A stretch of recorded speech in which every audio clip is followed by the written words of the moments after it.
Assalamualaikum dan salam tahun baru tahun 2021.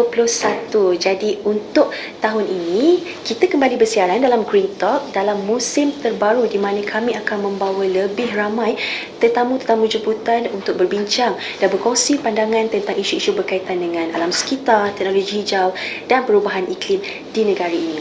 Jadi untuk pembukaan episod baru ataupun musim baru Green Talk tahun ini, kita membawa seorang tetamu yang cukup istimewa di mana beliau akan berkongsi tentang perancangan serta perjalanan beliau dalam menangani isu alam sekitar di negara ini, iaitu tak lain tak bukan Menteri Alam Sekitar dan Air ataupun nama singkatannya KASA, iaitu YB Datuk Seri Tuan Ibrahim Tuan Man. Assalamualaikum YB, apa khabar? Assalamualaikum. Terima kasih. Tahniah lah Green Talk kerana banyak melaksanakan program-program inovasi dan sekurang-kurangnya kita mendapat menyampaikan mesej kita apa yang kita laksanakan. Ya, Alhamdulillah. Terima kasih YB. Terima kasih sebab sudi bersama kami pada hari ini, YB. Baiklah YB, seperti kita tahu, YB telah memimpin Kementerian Alam Sekitar dan Air ini selama hampir setahun sekarang. Jadi mungkin YB boleh kongsikan sedikit bagaimana YB lihat perubahan atau peningkatan Kementerian Alam Sekitar dan Air ini daripada mula penubuhan dia sehingga sekarang, YB. Baik, terima kasih. Pertama sekali bila saya diamanahkan di Kementerian Alam Sekitar dan Air, perkara pertama yang saya lihat ialah tentang apa yang telah dilaksana dan komitmen-komitmen kerajaan, sama ada peringkat antarabangsa ataupun dalam konteks komitmen kita sebagai kerajaan sebelum ini.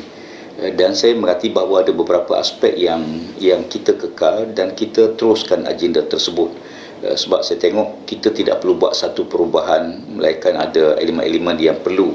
Jadi saya teruskan beberapa agenda yang telah kita susun sebelum ini, komitmen kita di peringkat antarabangsa termasuk Paris Agreement dan beberapa komitmen kita yang lain. Cuma saya tengok ada dua sektor. Yang pertama sekali sektor alam sekitar.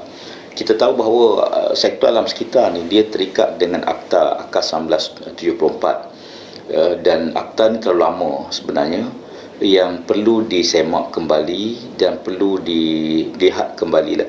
Jadi berhubung dengan akta ini, saya telah pun melihat bahawa perlunya suatu penambahbaikan dibuat, sama ada dari segi hukuman ataupun denda, kompaun dan sebagainya. Jadi kita telah pun cuba merangka suatu wawasan yang kita letakkan sebagai wawasan tahun Hala 7 KASA 2030, di mana kita letakkan perincian kepada apa yang ingin kita capai menjelang tahun 2030. Dan kita pun adakan pemukiman retreat kita di peringkat kementerian. Alhamdulillah kita berhasil meletakkan suatu Hala 7 2030, termasuklah meminda Akta Alam Sekitar dan Air Akta Alam Sekitar 1974 supaya hukuman dapat kita tingkatkan dan keupayaan agensi kita dapat kita tingkatkan. Sebagai contoh, di peringkat Jabatan Alam Sekitar biasanya orang melihat kepada aspek penguatkuasaan. Saya lihat bahawa penguatkuasaan satu aspek yang penting, tetapi yang lebih penting ialah bagaimana agensi ini mampu mencegah elemen pencemaran alam sekitar.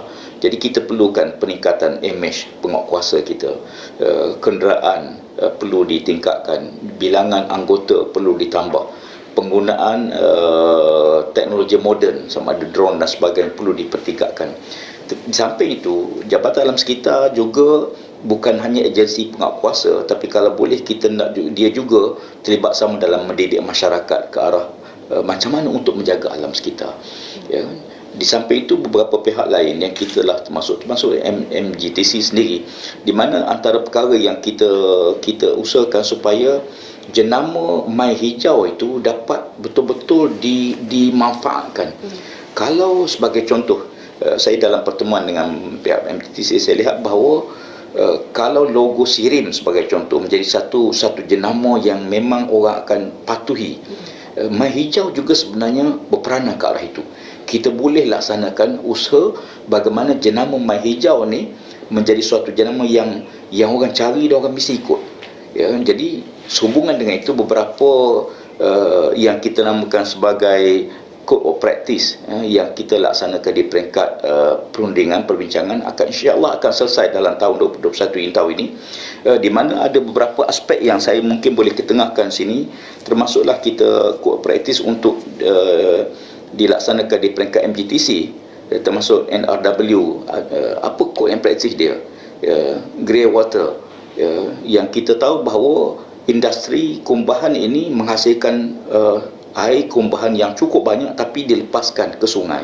Sayang, kita dah tapis, kita dah habis berjuta ringgit untuk proses tersebut, dan air ini sebenarnya boleh kita manfaatkan. Dia di antara kena ada code and practice dia. Taps kita akui bahawa perlu banyakkan tap, tapi apa code and practice dia ini akan disiap. Kita masuklah tentang industri pelumbungan, pembalakan, peladangan dan sebagainya. Dan ini akan kita susun. Jadi aspek yang pertama ialah aspek alam sekitar. Yang kedua tentang sektor air yang jadi unsur kedua dalam kementerian. Saya tengok alhamdulillah perjalanan sangat baik yang telah dibuat bersama ini, pencapaian dan sebagainya. Cuma ada beberapa elemen yang saya fikir perlu kita tambah baik, termasuklah bagaimana untuk kita tingkatkan bekalan air kepada seluruh masyarakat. Di peringkat ini kita ada dua aspek. Satu, kawasan yang dapat liputan air bersih daripada operator-operator air negeri-negeri. Yang kedua, kawasan yang di luar daripada liputan, kawasan-kawasan pedalaman, masyarakat orang asal yang terpisah daripada paip utama. Jadi kita buat program wakaf air sebagai contoh alternatif. Bagaimana untuk kita bantu masyarakat luar bandar yang asing ni, yang jauh daripada sumber utama dan tidak ekonomik untuk dibuat sistem perpaipan dan sebagainya. Jadi kita kena pasti dan kita akan laksanakan. Alhamdulillah kita dah mula pun 5 buah kampung yang kita buat melalui projek wakaf air kita. Itu di antara apa yang boleh saya sebutlah sebagai sepanjang tahun lepas. Okey YB, tadi mungkin ada perancangan untuk tahun ini juga dalam apa yang YB huraikan tadi, tapi mungkin sekiranya YB diberi kesempatan untuk dapat memimpin lagi KASA dalam tempoh sepanjang tahun ini, apakah perkara yang YB ingin lakukan dengan keadaan segera? Mungkin ada isu-isu yang boleh ditangani dalam keadaan segera ataupun dalam masa terdekat. Ya, pertama sekali bila berlaku pencemaran, baru ni pencemaran sungai, saya tengok loji-loji kita pasal ditutup, khusus di Selangor, banyak kali. Macam mana penyelesaian kita? Dan saya duduk bersama dengan pegawai-pegawai saya, kita bincang apa boleh kita buat dan kenapa isu ni berlaku. Pertama, penguatkuasaan, okey, kita tingkatkan penguatkuasaan dan sebagainya. Tapi di waktu yang sama, boleh tak kita cuba bila berlaku pencemaran begini, penduduk, pengguna tidak akan terhenti sumber air. Puncanya ialah bila kita hanya mengambil satu sumber, dan selagi sumber itu tercemar, sungai itu tercemar, selagi itulah logik kita ada operasi. Jadi saya fikir bahawa kita perlu adakan taps, takungan air pinggiran sungai atau rekannya tap ini sebagai alternatif. Bila sumber utama kita tercemar, kita ada sumber alternatif supaya air tidak terhenti, penduduk akan terus dapat bekal air. Jadi kita perlu bina taps. Mungkin, dan ini sedang kita rancangkan untuk di peringkat Selangor. Penguatkuasaan perlu, undang-undang yang ada mungkin perlu semak balik, saya sebut tadi. Compound 2,000 sangat rendah, denda 10,000 sangat rendah. Jadi kita sedang global dan ini perlu segerakan. InsyaAllah kita harapkan kita dapat laksanakan segera supaya undang-undang dapat kita tingkat denda sampai 10 juta ringgit. Dan ada yang kesalahan yang terpaksa ditanggung oleh mereka yang melakukan pencemaran. Sebagai contoh, yang bila loji air terhenti, operator air terpaksa sediakan lori untuk bekalkan air pada penduduk. Kos ni ditanggung oleh operator air. Pencemaran dia buat oleh satu pihak, kita denda dia, tetapi undang-undang perlu supaya dia juga menanggung kos yang ditanggung oleh operator air akibat pencemaran yang dia buat. Dan saya tengok ini di antara usaha kita, di mana akta-akta perlu disemak, dipinda, diperbaiki. Yang kedua, penguatkuasaan agensi. Yang agak urgent juga di peringkat ini ialah bagaimana untuk kita memastikan, sebab kita ada pelaporan kepada PBB tentang pelaporan kita dalam komitmen kita kepada badan antarabangsa, dan kita setiap tahun kita buat pelaporan tersebut. Sebab sejauh mana mitigasi dan adaptasi kita dapat kita buat supaya isu-isu yang melibatkan komitmen kita dapat kita pertahankan. Contohnya isu kepanasan global, dan kita telah pembunding dengan berpihak supaya kita kena ada, kita sedang negara bangun, hutan kita terpaksa kita tebang untuk keperluan, tapi isunya ialah bagaimana untuk semua pihak itu mematuhi peraturan-peraturan yang ada. Jadi kita kena ada yang seperti kod etika, bagaimana untuk pembalakan, bagaimana untuk peladangan. Contoh Musangking, Ya. beribu-ribu hektar, dan efek pada alam sekitar sangat besar. Kita nak sekat, mungkin ada keperluan, tapi yang penting ialah mematuhi. Jadi yang agak urgent, di samping yang last sekali yang urgent ialah keperluan air. Jadi mungkin kena mempertingkatkan garis panduan itu sendiri untuk setiap aktiviti yang dilakukan. Kerana untuk hentikan tu mungkin susah sebab tak boleh, macam YB cakap lah, keperluan. Mungkin ada keperluan. Jadi YB, namanya tu pasal isu air tadi ya. Saya difahamkan YB baru pulang dari Kelantan baru-baru ini, dan saya ingin memetik kenyataan YB di mana KASA akan meneliti permohonan berjumlah RM1.7 bilion daripada syarikat air Kelantan Sendian Berhad untuk menyelesaikan isu air di negeri tersebut. Mungkin YB boleh terangkan apakah sebenarnya masalah utama yang berlaku dan apakah solusi tuntas ataupun solusi secara menyeluruh yang akan boleh dibuat di Kelantan ini. Baik, pertama sekali saya ke Kelantan kadang-kadang kerana saya balik ke kawasan saya. Mungkin orang tengok kenapa banyak di Kelantan. Sebenarnya memang kawasan saya kawasan Kubang Krian, Parlimen Kubang Krian. Saya balik dengan tanggungjawab tersebut. Tapi biasanya sampai saya balik melawat kawasan, saya akan adakan pertemuan dengan agensi KASA di peringkat negeri. Isu di Kelantan yang mungkin berkala di Kelantan berbeza dengan negeri lain. Negeri lain ialah dia bermasalah mungkin pada sumber air yang tak cukup pada musim-musim tertentu. Tapi di Kelantan ialah masalah utama ialah penduduk tak dapat bekal air. Walaupun tanpa apa-apa musim. Tanpa musim pun, walaupun musim bah sekalipun. Jadi penduduk tak dapat bekal air. Jadi bila kita cek apa punca besarnya, pertama sekali kita harus akui bahawa hampir 50% berlaku NRW, non-revenue water ni, di mana pipe-pipe lama, kebocoran dan sebagainya. Itu perlu saya kena pasti ada 4 utama yang dimohon 1.7 bilion untuk, saya kata di peringkat kementerian kita akan teliti, bukan saya Kelantan, semua negeri yang buat permohonan kita akan teliti dan kita akan beri perhatian. Ada 4 elemen yang saya rasa antara isu besar. Yang pertama sekali ialah NRW yang besar di Kelantan, bermakna pipe-pipe yang lama 40 tahun, 45 tahun memang perlu sampai masa untuk ditukar. Kemudian bila kebocoran berlaku, walaupun kita tukar loji, kita naik taraf pam dan sebagainya, tak ada makna sebab kebocoran itu tetap akan berlaku. Jadi kita tukar dulu. Yang ini perlukan kos yang besar untuk penukaran pipe, dan saya telah bincang dengan Esko Kerajaan Kelantan yang kebetulan saya jumpa beliau, dan apa perancangan dia. Alhamdulillah kita ada 3 pendekatan untuk NRW, dan pendekatan 3 ni sedang diambil oleh Kerajaan Kelantan, di mana syarikat yang berasa dia ada modal, dia boleh pergi dengan Kerajaan Kelantan, syarikat air Kelantan untuk runding, dan dia ambil berlaku buat perjanjian, dia akan tukar pipe. Sebagai contoh, katalah di Bandar Kota Baru, daerah Kota Baru, kutipan sekarang ni 10 juta katakanlah sebulan, katalah contoh 10 juta sebulan atau 1 juta sebulan, kebocoran hampir 50%. Kalau dia berjaya tukar semua, berarti pendapatan air mungkin hampir 2 juta sebulan. Berarti 1 juta sebulan lebihan itu sebagai bayaran kepada syarikat air.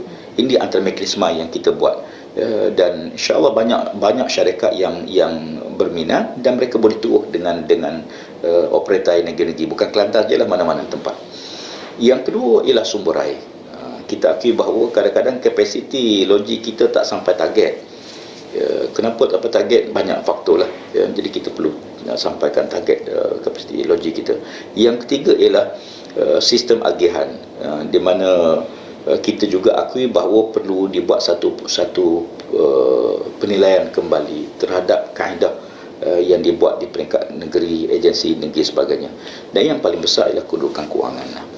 Memang kita akui bahawa Kelantan perlukan kewangan, dan bila dimigrasi kepada kerajaan pusat, kita telah pun menghapuskan kira hutang dia, hutang air luar bandar dan sebagainya, tapi dia masih perlukan, sebab tu dia mohon 1.7 bilion untuk baik naik taraf air di Kelantan. Dan saya yakin perundingan di peringkat saya dengan Perdana Menteri dan MOF, kita harap apa yang diminta oleh Kerajaan Kelantan itu dapat kita pertimbangkan, insyaAllah.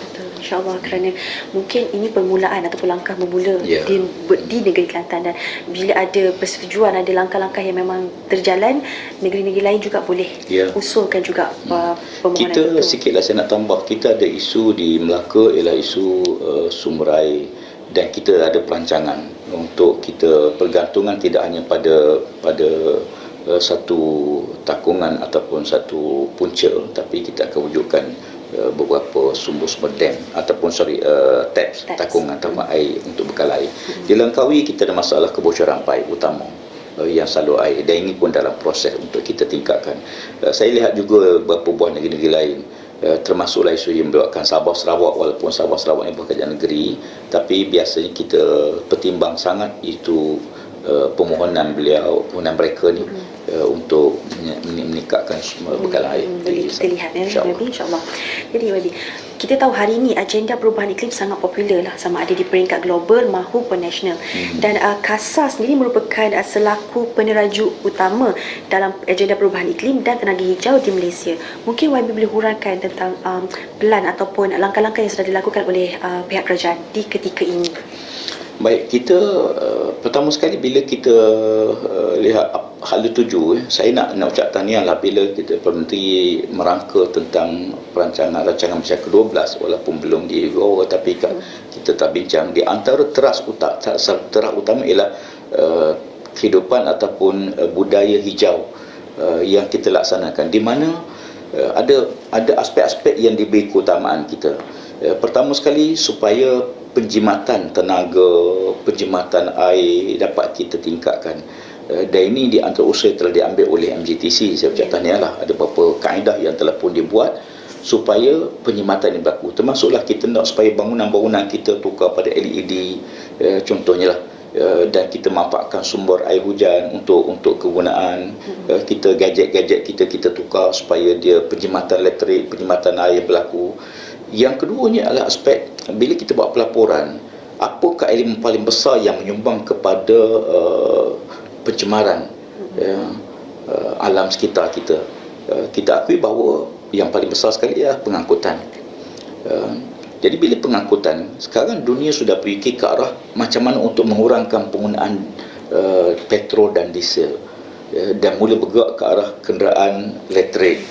Jadi kita pun sedang kena bergerak ke arah itu, sebab kalau tidak kita ketinggalan. Alhamdulillah kerajaan telah ada perancangan sebenarnya supaya diesel Euro 5 saja yang kita benarkan untuk masa depan. Ini di antara usaha yang sedang dibuat.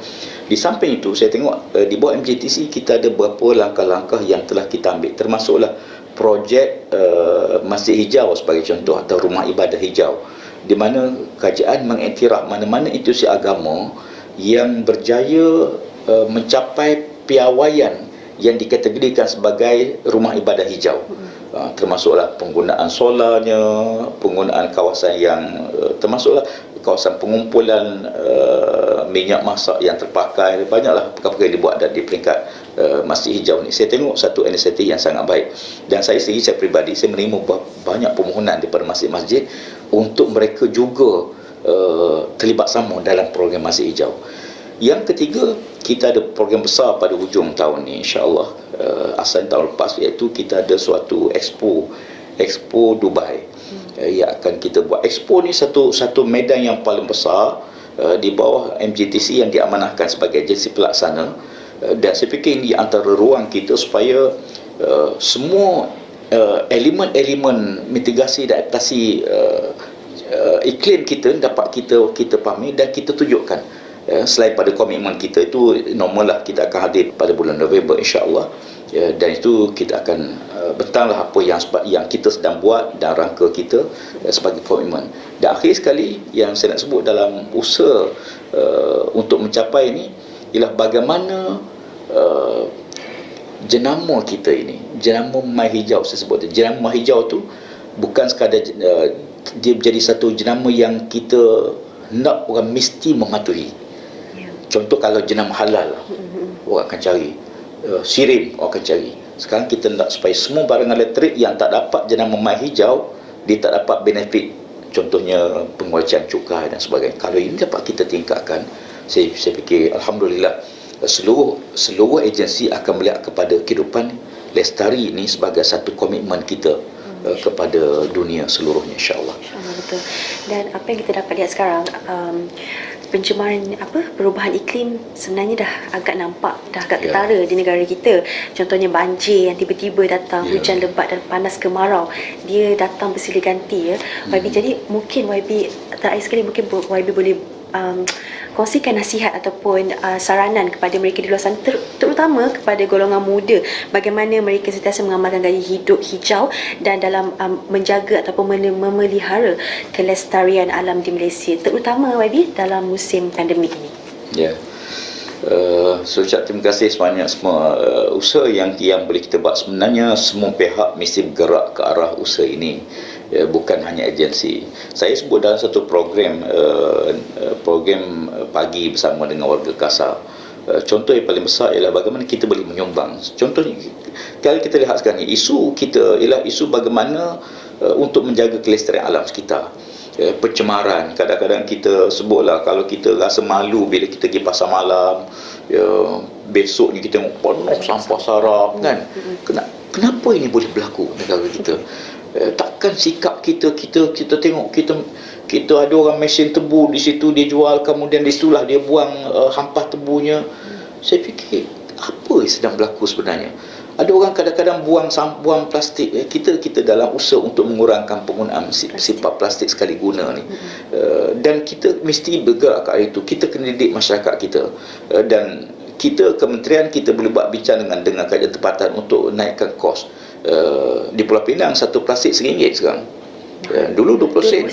Dulu 20 sen. 20 sen tu sekarang ni RM1. Dan negeri-negeri lain sebenarnya bergerak ke arah bagaimana untuk, tujuan kita bukan nak collect duit sangat. Tujuan kita supaya kalau boleh kita tak nak penggunaan plastik ini, semua orang guna. Akhirnya kita tengok bila berlaku banjir kilat, bila berlaku banjir kilat, kita cek apa puncanya, plastik dibuang rata-rata. Dan laut kita antara laut yang cemar. Bila saya tengok kambing, lembu yang kita sembelih bila musim-musim perayaan contohnya, ada plastik dalam perut dia. Saya tak boleh fikir macam mana. Ada penyu yang mati, bila kita belah tengok ada plastik dalam perut dia.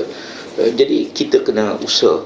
Jadi oleh kerana itu, pertama penjimatan air kita perlu buat. Di Malaysia ni kadang-kadang kita mandi sebab kita mewah air. Air pula murah, kita mandi pun sepuas-puasnya. Nak basuh kereta pun kita guna air bersih. Nak siram pokok pun, padahal siram pokok air hujan pun kita boleh guna. Tapi semua kita guna air pipe yang mahal tu. Tapi oleh kerana nilai itu mahal dalam konteks nak mendapat, kita tengok air jernih, tapi nak dapat sejernih ini air ni, berapa kos dia? Sangat mahal. Proses dia daripada air yang keruh kita tapis sampai jernih kita boleh minum, nak dapat air begini. Tapi bayangkan air sebegini baik kita basuh kereta, air sebegini baik kita buat siram pokok. Padahal siram pokok tu dengan air hujan, dengan air biasa pun boleh. Pasal apa? Kerana kita rasa air murah sebagainya. Ada pipe-pipe di rumah kita yang bocor, ada kita biar je. Kadang-kadang bertahun kita biar. Bocor tu mungkin sikit lah, setitik dua titik, tapi kalau kita tadah satu beldi, pagi besok melimpah beldi tu. Bayangkan itu satu malam. Dan berapa tahun dah paip tu bocor. Tukar paip RM3.5, RM4 saja. Jadi kita nak fikir ke arah itulah semua pihak. Yang kedua, mari kita berusaha ke arah jaga. Kalau boleh kita sumbang, sekarang letakkan 1 juta pokok, nak tanam 1 juta pokok, nak hijaukan. Alhamdulillah, ni usaha kita lah, insya-Allah, supaya negara kita termasuk negara yang memberi keutamaan kepada kelestarian alam sekitar dan penjagaannya. Mudah-mudahan usaha kita ni dipermudahkan oleh Allah Subhanahu Wa Taala, insya-Allah. Insya-Allah. Sebab sebenarnya boleh bermula daripada rumah. Tak semestinya dalam konteks yang besar. Daripada sebuah keluarga pun dah boleh mula kan? Betul. YB, terima kasih kerana sudi bersama Green Talk pada hari ini. Sebab sudi luangkan masa dan berkongsi banyak sangat maklumat pada hari ini. Jadi untuk penonton Green Talk yang mungkin terlepas untuk menyaksikan siaran untuk hari ini, anda boleh saksikan siaran ulangan di saluran rasmi Facebook MGTC dan juga saluran rasmi Facebook Kementerian Alam Sekitar dan Air dan juga YouTube rasmi MGTC Live. Jadi sehingga kita berjumpa lagi dalam episod akan datang, insya-Allah, dalam Green Talk. Assalamualaikum dan salam hormat.